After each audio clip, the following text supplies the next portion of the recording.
Welcome to the award ceremony of the Hackathon Think Rural, Think Digital, Think Ahead. My name is Jakob Brusa. And my name is Øystein Andresen. And the two of us are going to guide you through the next hour where we're going to see the winners from this weekend's hackathon with some really interesting ideas. Øystein, can you tell us a little bit about what's going to happen? Yeah, well, we are, of course, going to hear about the winning ideas, as you mentioned, Jakob, the top 3 in each of the 2 themes that we're going to have. In addition to that, we'll hear from the chairman of the Nordic Atlantic Cooperation, one of the organizers of this event, Jakob Mørkøre. And we also hear from the other organizers of this hackathon from Scotland, Ontario, and Maine. So, Øystein, you've been a project leader. As a project leader, I would assume you have followed the hackathon closely throughout the weekend. How was it to see the ideas unfold and the teams work together? Quite fascinating, I would say.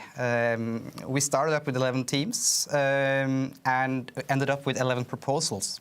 Based on experiences from other hackathons, it's quite normal that some teams might fall out throughout the event. That has not happened here. I'm both proud and amazed by that, actually. 5 of the proposals that were delivered are within the theme of digital health, and 6 of them are within the theme of rural tourism. So quite a good split. I would say so, absolutely.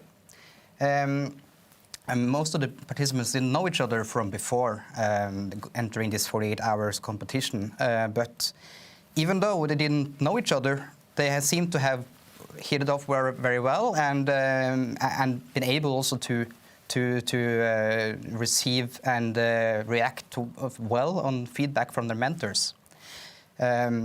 And I hope, and I certainly also believe, that this was a really good experience for the participants. And in a few minutes we'll hear which ideas were rewarded with great prizes. Very interesting and exciting indeed. We've seen the ideas, the videos before, and I can tell you're in for a treat, especially the winning ideas. Very inspiring, I think, to see what some of these teams have produced. So the Nordic Atlantic Cooperation, also called NORA, is one of the main organizers of this hackathon, and we will now hear from the chairman of NORA, Jakob Mørkøre from the Faroe Islands, who will say a bit about why NORA chose to organize this hackathon. So Jakob, the floor is yours. Ladies and gentlemen, my name is Jakob Mørkøre, and I am chairman of the Nordic Atlantic Cooperation, NORA for short, which is one of the organizers of this hackathon. After having spoken with the project team, I must say it has been amazing to see so many great ideas that the teams came up with this weekend. NORA took the initiative to this hackathon to help young people in our region come together. Health and tourism are in a way the 2 most affected fields during the pandemic. Our vulnerable health system have been severely challenged, and we have realized the importance of having physical closeness to a hospital or a doctor. The rural region we all are a part of faces constant challenges in this respect, since we are so sparely populated and can't have the same physical closeness to medical support as in the bigger cities. Hence, finding digital solutions that can cope with this challenge is of utter importance, and I am very happy to see that the ideas we have heard of today are contributing to that. All our 7 countries and regions have developed a heavy reliability on tourism. The North Atlantic is a beautiful region with a unique scenery, and of course we enjoy getting lots of visitors. However, in order to sustain the society's environment and climate, and at the same time not risk overloading the health system, we need to think in a new way when we now are about to build back better and restart the tourism industry. This has been taken into account into the many contributions from the tourist teams, and I am excited to see how these ideas will be developed further. Yep.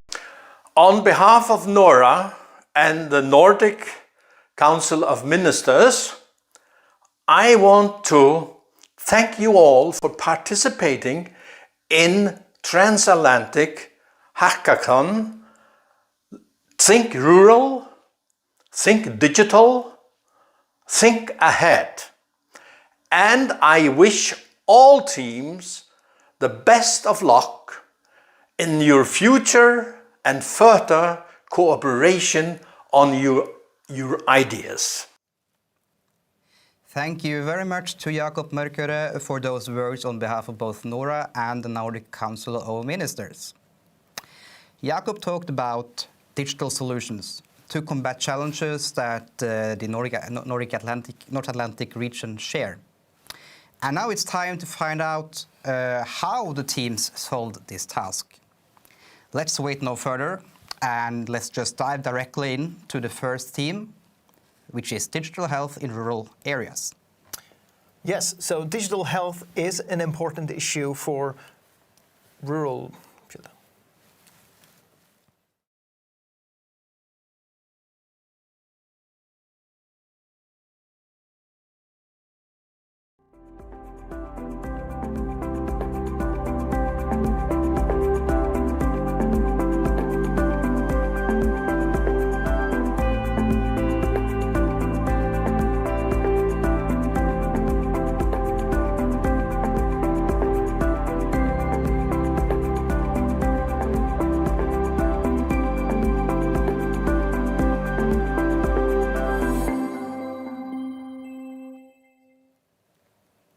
So digital health is an important issue in rural areas, especially due to the vast distances and often limited resources.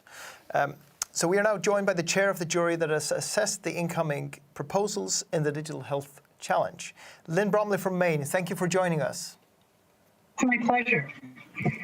So I had the joy of chairing an international team of judges, distinguished judges, one from Canada, one from Scotland, one from Greenland, and one from the US. So we were blessed to look at many great ideas. It was quite exciting to see what people can create in 48 hours. So Lynn, what can you say about the proposals in general? They were amazing. Again, I'm particularly impressed. For this past year, we've all been living online, haven't we? And so people give up a whole weekend to just spend the entire weekend collaborating on a future solution to an existing problem. It's just very inspiring. So we got to be inspired and to inspire generations and see some amazing ideas that you're going to see the highlights of just a few minutes. Now you've landed on top three candidates, the top three winners of this digital health theme. Was it an easy choice for the jury to select those top three? It was not. We had a scoring system, and the top three were within a couple of tenths. So it was actually quite difficult. We kept talking, and there was a lot of consensus. The judges appreciated many of the same things, but we had some regional difference. It was a great opportunity to see what people can create. And again, I always like to say, you don't have to be from Silicon Valley to have world-changing ideas. So to have people in rural spaces coming together and to leverage the power of collaboration is what makes these hackathons so powerful. Right, okay, well, let's take a look at the top three, starting with the third place. Let's see the video.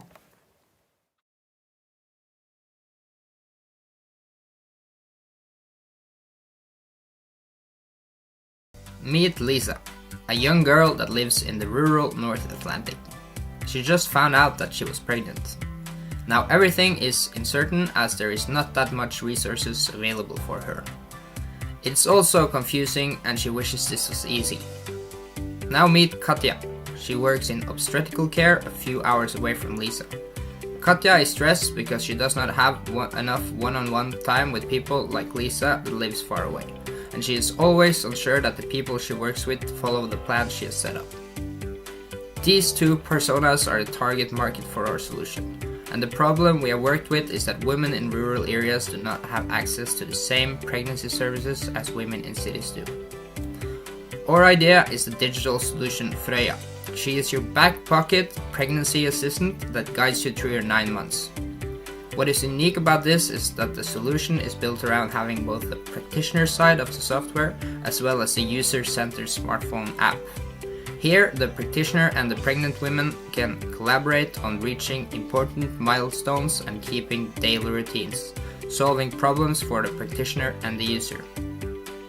The first step in implementing this idea will be to create a functioning MVP of the application and product testing this by doing a pilot project somewhere in the rural North Atlantic, making sure that the app design and feel is on point.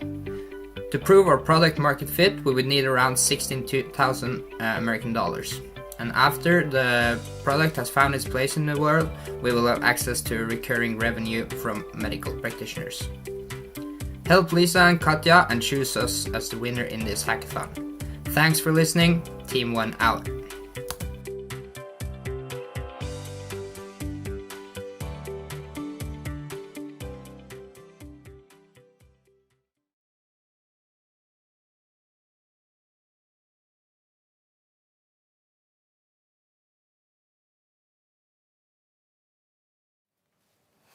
So that was the third place in the Digital Health Challenge. Lynn, what were the jury's thoughts on this idea? So first of all, that was third choice, and that was fabulous. So at another hackathon, that could have been first choice. So what the jury wants to congratulate Caleb from Canada and Rolf from Norway and Christian also from Norway for an amazing presentation and working across countries as they did. We liked the solution. We particularly liked that it was patient-facing, that it was had some engagement with the clinician and the user. Our judge from Greenland was particularly interested in it as that region had this problem of getting healthcare to pregnant women in rural areas is particularly pronounced in Greenland. So the participants might want to into Greenland there. We also liked that they recognized the need to engage both the client and the clinician early on, and how much that prevents grave problems further down the line. So great job, Freya. We really appreciated the chance to look at your idea. Very interesting idea, which hopefully can be further developed. And congratulations to the team for winning 20,000 Danish kroners and reaching the podium in this competition. Now let's have a look at the second place.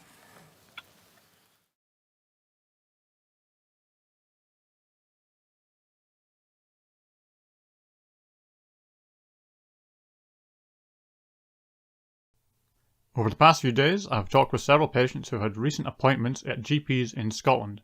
They've voiced their concerns about how secure and confidential their information is when sending photos to their GP. At present, patients must email photos to their GP's generic email account. These photos are downloaded and then manually added to the patient's record. This current system poses several issues. Sending data over email is insecure, time-consuming, prone to errors, and can be frustrating for the patient. I propose the Scan Skin Send system, which will streamline this process, remove administrative burden, and be more secure. Doctors email a one-time code to the patient, allowing them to install the Scan Skin Send application. This unique identifier ties the patient to their health record and allows the photographs to be added automatically. After signing in, the patient is given instructions before the camera is activated, and pictures can be taken. When enough photos have been taken, the patient taps Finish, and all photos are sent directly to the GP.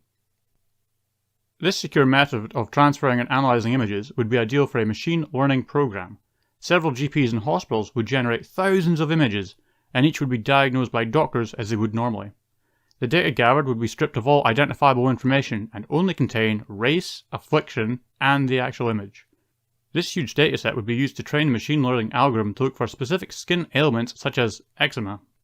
This machine learning program could be licensed or embedded into its own application. This could help a global audience in identifying skin problems and reduce inequalities between peoples with little or expensive healthcare. It would be as simple as taking a photo, receiving a machine-based diagnosis, and then receiving suggestions on how to treat it.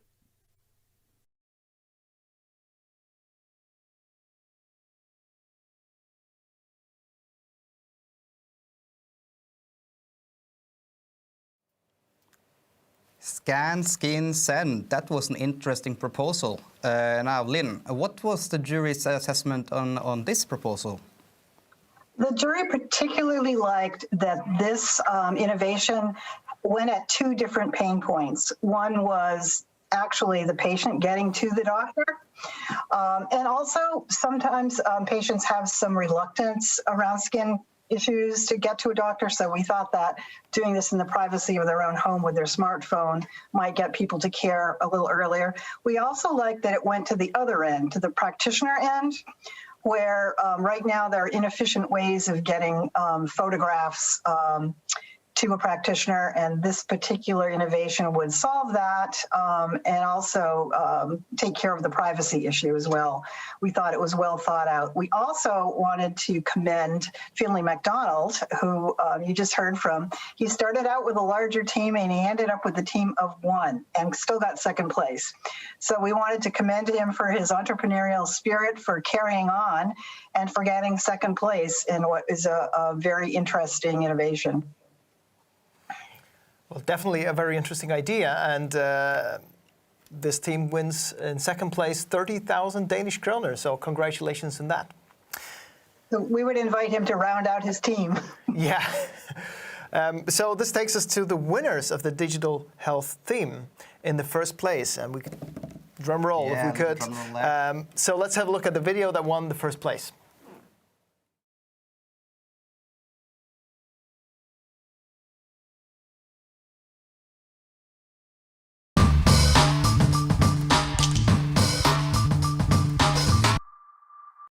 User-friendly, curated, cohesive, and sustainable, Brent provides those with irritable bowel syndrome a personalized digital health coach to assist in identifying patterns, suggesting foods to avoid, and forecasting the potential for a flare-up.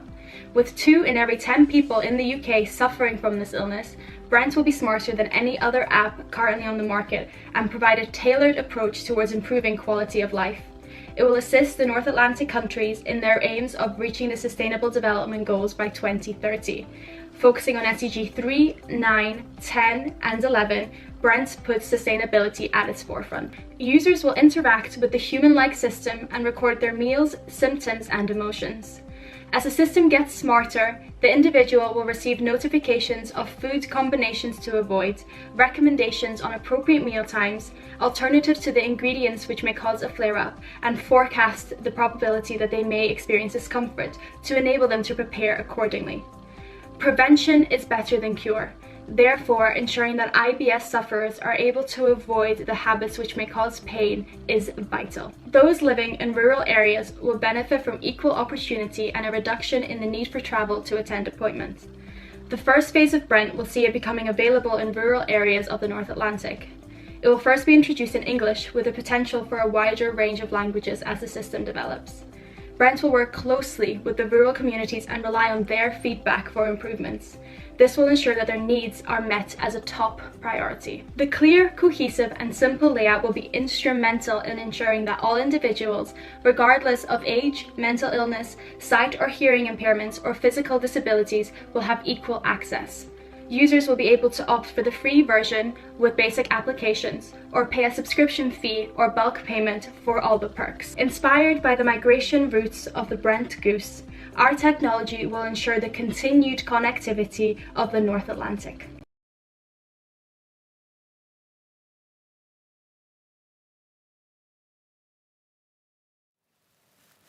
So congratulations to the winning team of the Digital Health Challenge. A very good and interesting idea.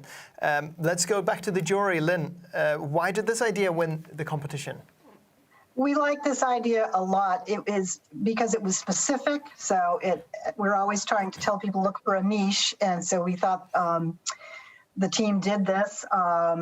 Also, we want to shout out to the team. There are 3 separate countries working here over the weekend. So it was Farine Svalper from Ontario, Canada, and Angela Davidson from Scotland, and Vinchu Sun all from Norway. So we all know there are challenges doing that. So the judges like the user-centered design, and particularly personalizing medicine, which is an important way that we're looking at medicine, delivery of medicine these days. Also liked the idea that they noted pairing with Google Fit. We thought that was a very smart business idea. We loved the presentation. We thought it was comprehensive, and the summary was good. We also liked that this, again, goes to a couple of pain points. One, the patient, wanting a solution, and another, the practitioner, knowing there's no real cure, but there are a lot of ways to make it better that require lots of interaction. And again, if you're in a rural area, a lot of interaction is difficult. So that and the potential to collect data and aggregate data so that the healthcare community can have more data to make good decisions about this particular ailment. So we thought all of those things put it in really good stead, and we like the idea that the team can further develop this. So congratulations, Brent. It was a wonderful, wonderful thing to be able to judge your offering. Now, thank you very much for that, Lynn, and thanks for being with us here today and for chairing the jury. We are now also joined live by the winning team. And first of all, congratulations on winning 40,000 Danish kroners and the NORA Accelerator Award. I want to ask you, why did you decide to develop this solution? So we decided to develop it because, well, originally Farnaz came up with the idea of having a system that involved like a chatbot, a speech AI-like system to help people with illnesses. And then as we spoke more, I kind of mentioned that IBS was something that I personally struggle with. And currently to manage it, I either have to write it by hand, which isn't very reliable, or the apps that exist, they only plot the trends of your inflammations. They don't really plot the relationship between food, stress, and everything. So we wanted to create something that helps people with these debilitating pains in order to give them advice on this is what you should avoid, this is some ways that you can do it, and hey, you've had this today, you might have a flare-up, just prepare for that. So it was kind of personal to me, and I feel like with the help of Sun and like developing ways that we could manage it and make it viable and make it earn money, I think we created a very great piece. So you've worked 3 participants from 3 different countries. How was it to work together as an international team in this hackathon? It was great. The teamwork was fantastic. Everyone was very flexible with their times. Not only do we represent North Atlantic countries, but we also have our own home countries. So we were able to bring those ideas of global interests in health together and learn from the benefits and the good aspects of certain countries and the challenges that others face, and learn from the challenges and be like, well, we can create something that addresses these problems, takes the best bits, and creates something that's really sustainable and useful and helps rural communities. Well, thank you all for your contribution to this, and we wish you guys all the best and good luck with this, maybe working more with this if you feel like that. And one more time, congratulations on the first prize. Thank you so much. Now, we are turning to the second theme of this hackathon, which is rural tourism recovery.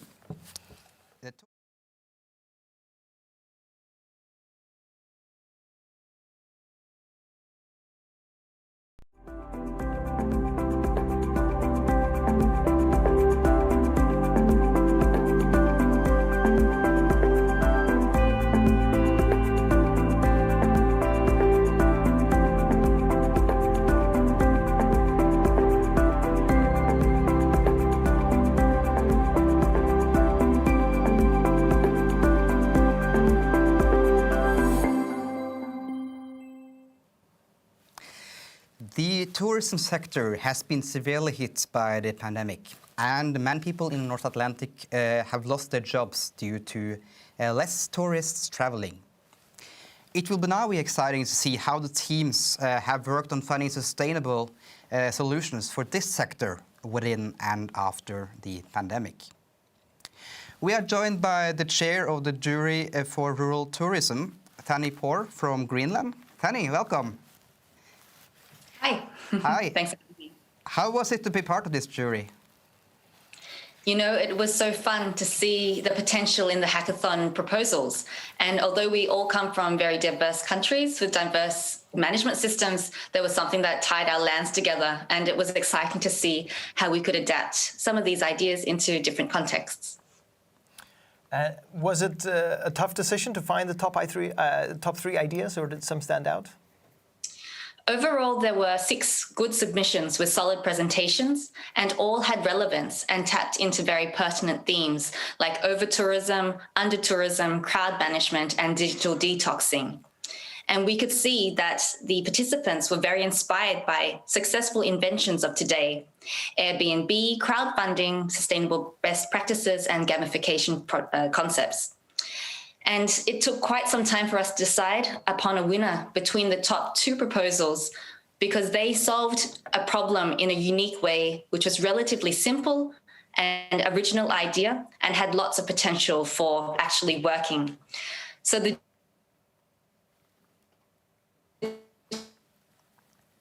Sorry, we are having some issues with the line. We have some connection issues, and I think while we wait for Thani to get back online, maybe we should dive in. Look at the third place. Let's look at the third place video. Let's do that.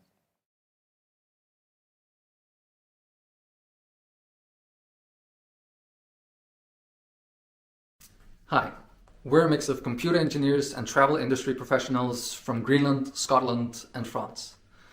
The world is changing. At ITB Berlin in March 2021, an expert panel from the UNWTO said this: tourists themselves, as well as stakeholders across the sector, are taking a greater interest in the impact of tourism on communities and people and the planet. We're all much more aware of our impact when we travel. Just look at the word flyskam or flight shame. Ecotourism, volunteerism, and transformational tourism are all growing trends, emphasizing experiences which change you and leave a more positive impact, rather than simply consuming and then going home. But it's not always easy to identify ways that you can reduce your negative impact, or let alone increase your positive impact. This is where Locate comes in. Locate is an app that gives you challenges that are relevant to the place you visit. The app takes a playful approach and makes it easy for travelers to leave a positive impact. Examples of challenges could be volunteering to an activity such as picking up litter along a trail, planting a tree, or donating to a specific cause set by the local community. Over time, the app will adapt to your individual interests, unlocking new challenges which could benefit any one of the Sustainable Development Goals.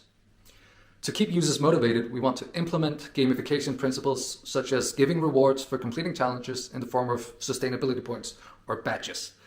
And we want to include a social aspect such as the average visitor gets this many sustainability points, nudging you to do a little bit better. And by providing a sense of meaning, by updating you on the difference that you've made on your visit. In the short term, we want to test this app by working with a few DMOs to identify ways for tourists and locals to help their own community become more sustainable. A great place to live is a great place to visit. In the long term, we want to change the way we travel and to create a more fun and interactive way to make a more sustainable world.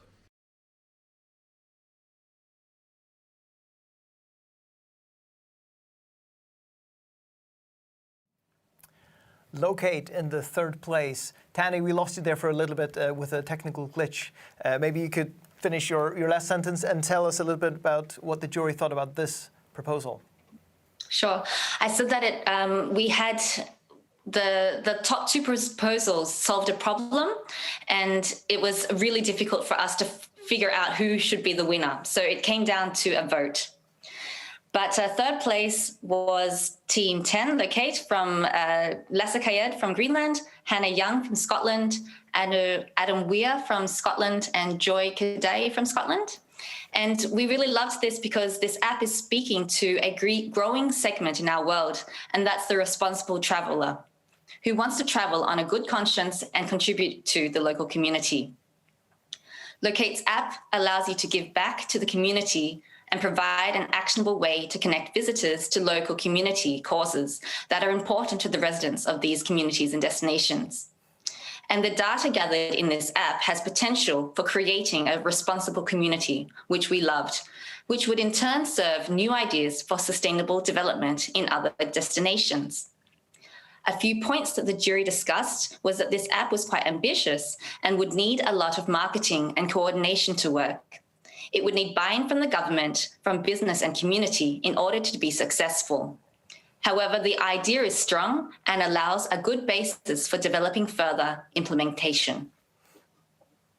Well, a big congratulations there to Team Locate for winning 20,000 Danish kroner in the third place. So now let's move on to the second place. Here's the video.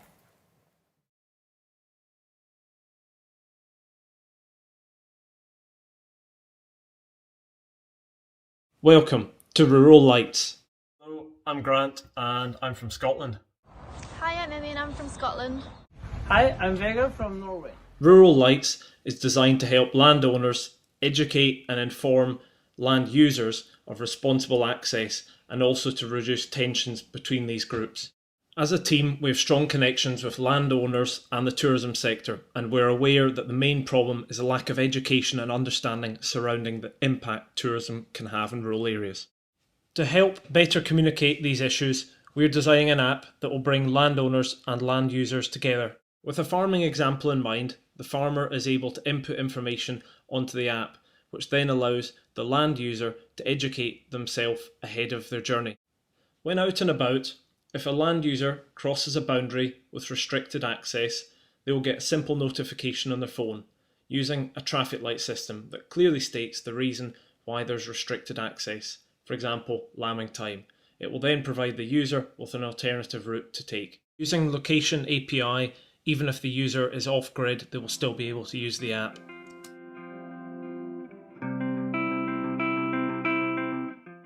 The combination of our knowledge, experience and passion to solve this really important social issue can be rolled out beyond landowners and land users, but involve businesses to help build a sustainable platform to continue to develop relationships and promote responsible access.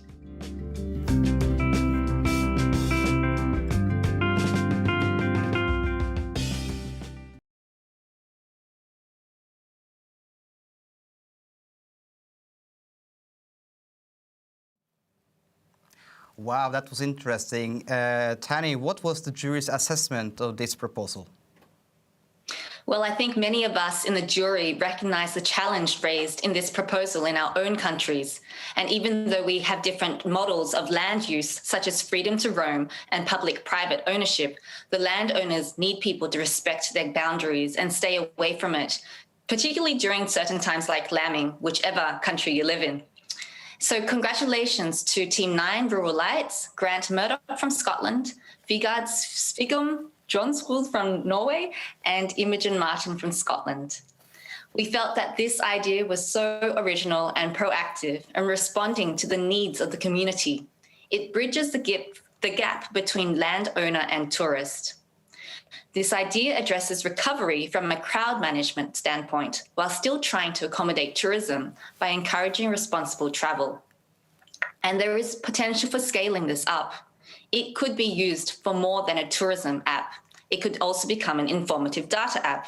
And if this idea can succeed, it's because it's in the landowner's interests to make this work. Some concerns were raised about how to manage the ownership changes in the database.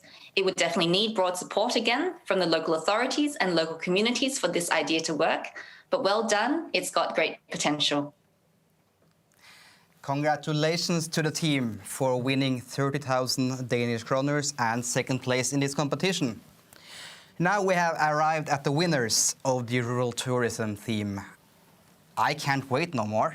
We're so excited. Let's just see who won the first prize. Rural livelihoods are increasingly dependent on income from tourists. However, the current tourism model is damaging to the health of the environment that rural communities rely on. As countries around the world end coronavirus restrictions, young travelers are searching for ways to travel more sustainably. This is Dana. Dana is a farmer in the Scottish Highlands looking to attract tourists to her working farm, as well as do her part in delivering Scotland's climate mitigation goals. She wants to invest in a new wind turbine for her farm, but lacks the funds for her project. Meet Matt and James, young professionals stuck in their small apartment in Edinburgh. Matt and James are eager to plan new adventures and contribute to the sustainable recovery of their country. They pick up their phones and check out what they can do. Introducing Rural Roots Network, a digital platform for sustainable tourism, connecting environmentally conscious consumers with rural entrepreneurs who want to contribute to climate adaptation in the North Atlantic. Using this app, Matt and James can browse a range of outings in remote Scottish landscapes and schedule a trip for after the end of local lockdowns. They find Dana's listing and see that for different donation amounts, she is offering artisan farm products and vouchers for future overnight stays at her farm. In this way, Matt and James can take a direct and practical climate mitigation action while planning a guilt-free holiday, a unique opportunity in the tourism sector. Dana gets to diversify her farm's income sources, growing a more resilient rural economy. Together, Matt, James, and Dana have created unforgettable memories as well as having worked in partnership towards sustainable development goals for the biosphere, society, and economy. The Rural Roots Network platform will be attractive for private interest groups looking for a low-risk investment and opportunity to contribute to practical climate actions. It will also be useful to local and national governments looking to revitalize their tourism sectors and strengthen their rural communities. The Rural Roots Network business model is economically viable at any level of seed investment and could be piloted on a single partner farm. However, this digital platform easily scales up to include a network of destinations across the North Atlantic region.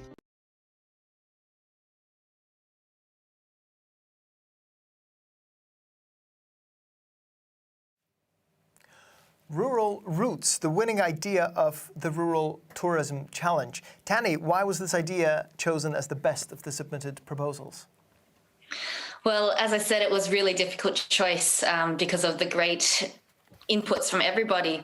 But this one was, the panel loved the idea. So congratulations to Yuju Zeng from Scotland, Brady Stevens from Scotland, Tommy Christopher Nielsen from Norway, and Gaia Marina from Scotland.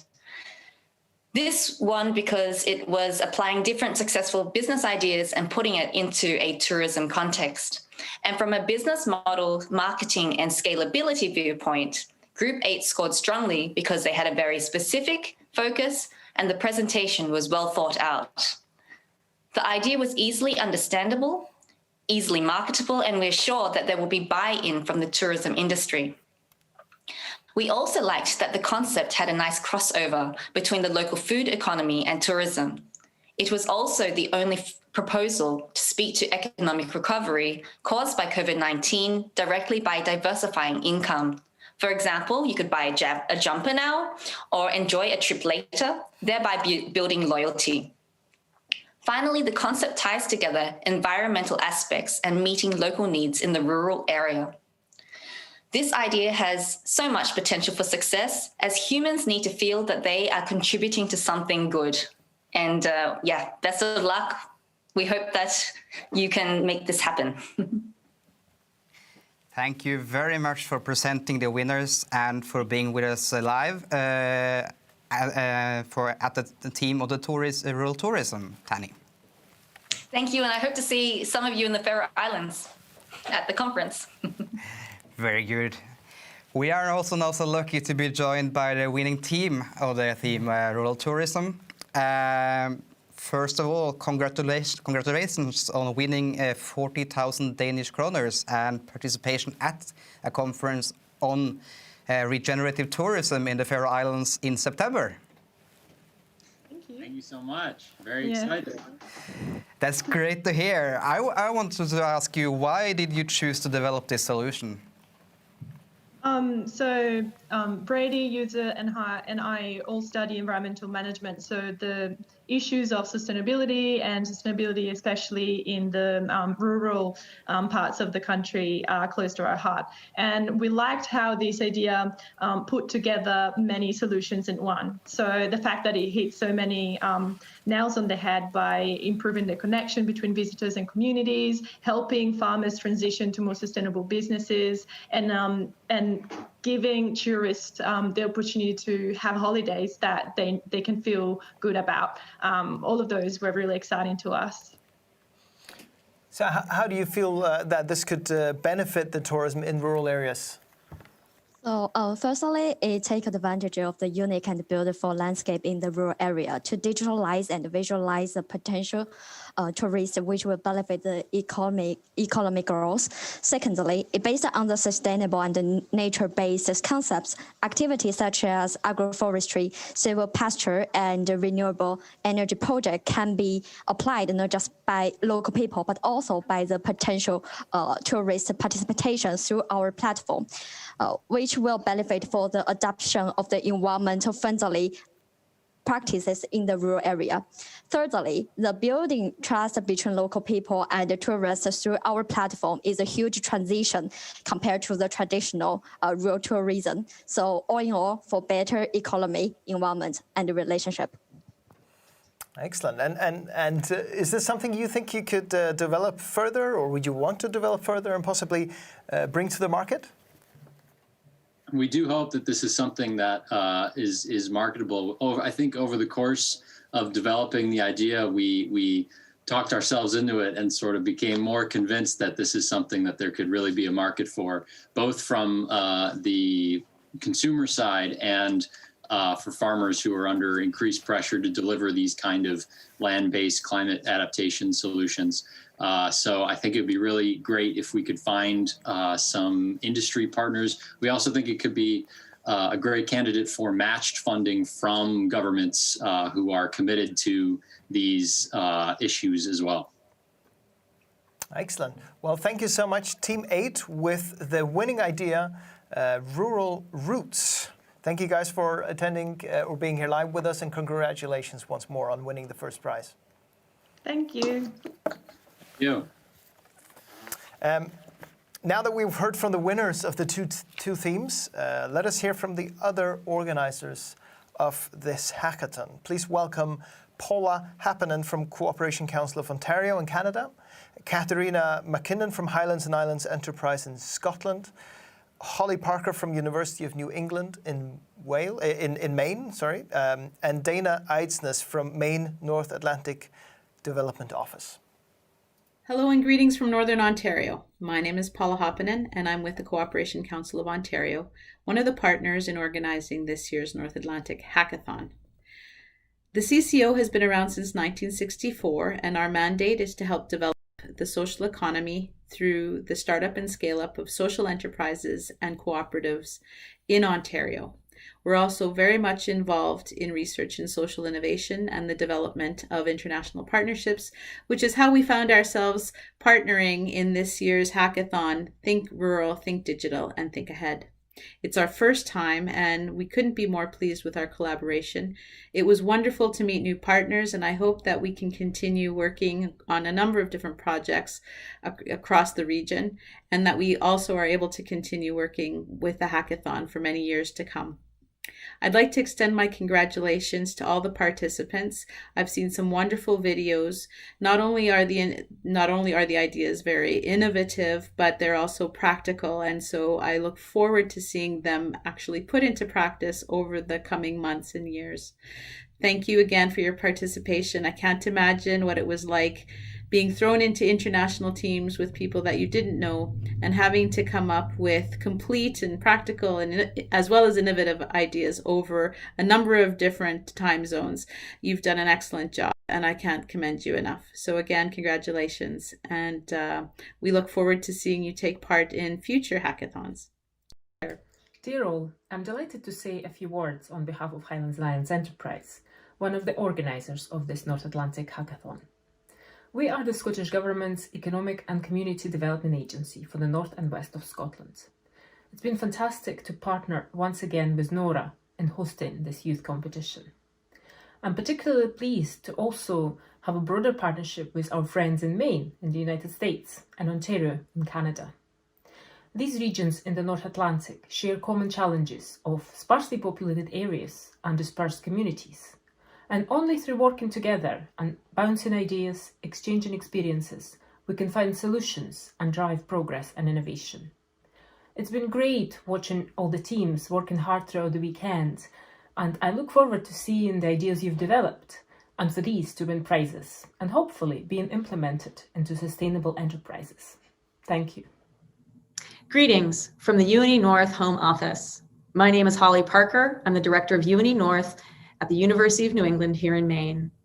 On behalf of the university, I want to thank you for your commitment of time and creativity this weekend and congratulate you all on your ideas to help support resilient rural communities, environments, and economies.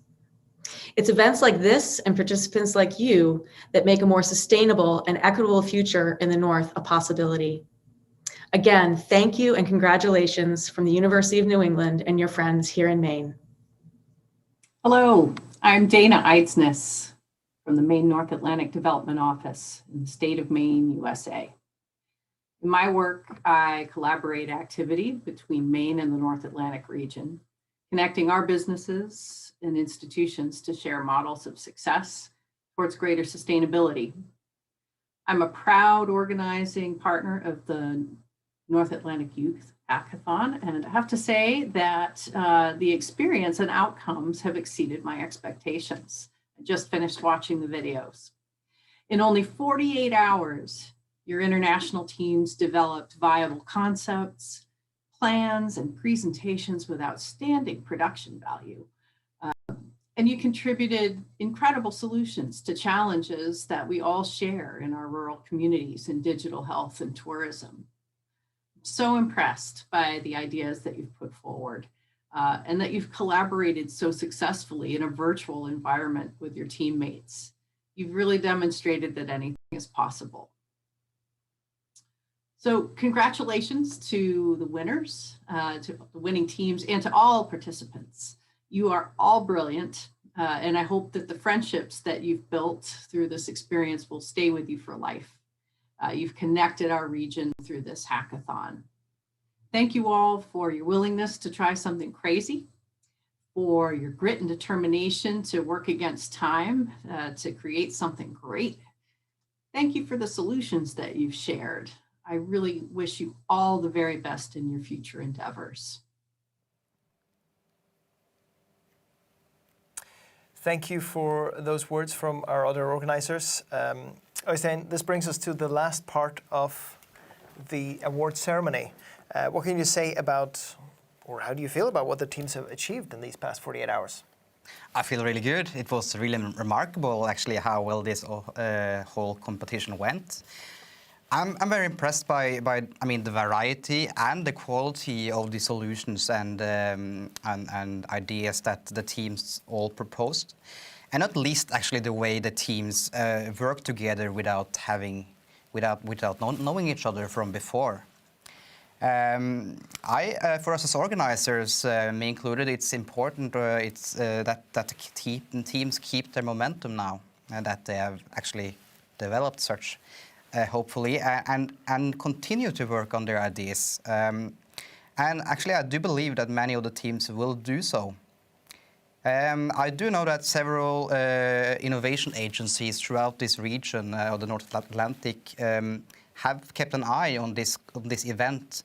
So perhaps there actually might be some opportunities after all for other teams as well who have not won a prize today. Yes, tell us a little bit more about that. Well, there are currently some talks between the innovation support agencies in our region about creating a North Atlantic acceleration program, which might give substantial support to international teams like these in this event. I certainly think that such a program might benefit several of the teams here. And develop the ideas into actual products. But we'll have to wait and see how that turns out. Well, we have certainly seen some very interesting ideas come out of this weekend, just 48 hours of creative juices flowing.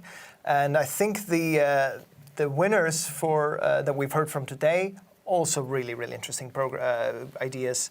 And I hope that we're going to see more of that in the time to come. So this brings us to the end of this award ceremony.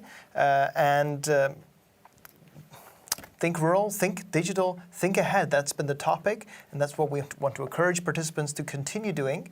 On behalf of the organizers, I would like to thank everyone that's participated and also that's helped in this wonderful journey over the weekend, and also to all of you that have followed us over the weekend and also just over this past hour. And once again, congratulations to all the winners and all the participants of this hackathon. Thank you.